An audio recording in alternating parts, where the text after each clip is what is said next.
The ancient Greeks and Romans had gods for everything, right? Today I'd like to tell you about Apollo's son, Asclepius. Now, we love a bisexual god and we talked about one of Apollo's boyfriends, but let's talk about one of Apollo's girlfriends. This is Coronis, and she was a princess of Thessaly.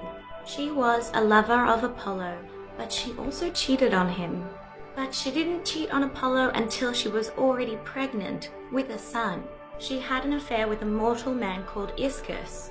Now, since Apollo is literally the god of prophecy, there was no keeping this from him. In some versions, Apollo's twin sister Artemis actually kills Coronis for her infidelity. In some versions, Apollo kills her himself. In all versions, however, she still gives birth to her son, Asclepius. This happens with Apollo literally cutting open her womb, like the first cesarean section. Asclepius was educated in medicine by the centaur Chiron, who also brought up Jason.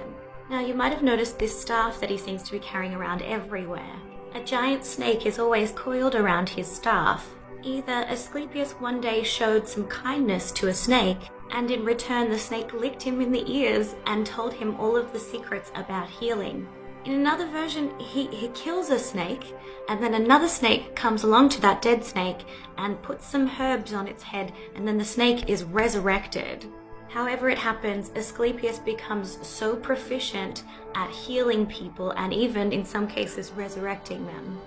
He gets too good at this. This is one of the only examples of Hades getting mad at anyone ever. But Hades feels like this is a lot of people cheating death and this isn't right, and his whole system gets compromised. So he complains to Zeus, and Zeus agrees and throws a lightning bolt at Asclepius and kills him. Zeus then turns him into a constellation.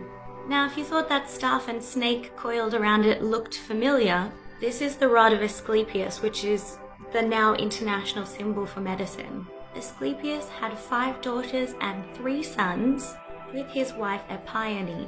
One of his daughters is called Hygeia, and that's where we get the word for hygiene from. One of the problems with Asclepius healing too many people, there was an overpopulation problem. Not enough people dying, too many people being born. Apollo was obviously very upset that Zeus had killed his son, so he then went and killed the Cyclops that goes and makes all of the thunderbolts for Zeus, for which he was punished and was banished from Mount Olympus for a year.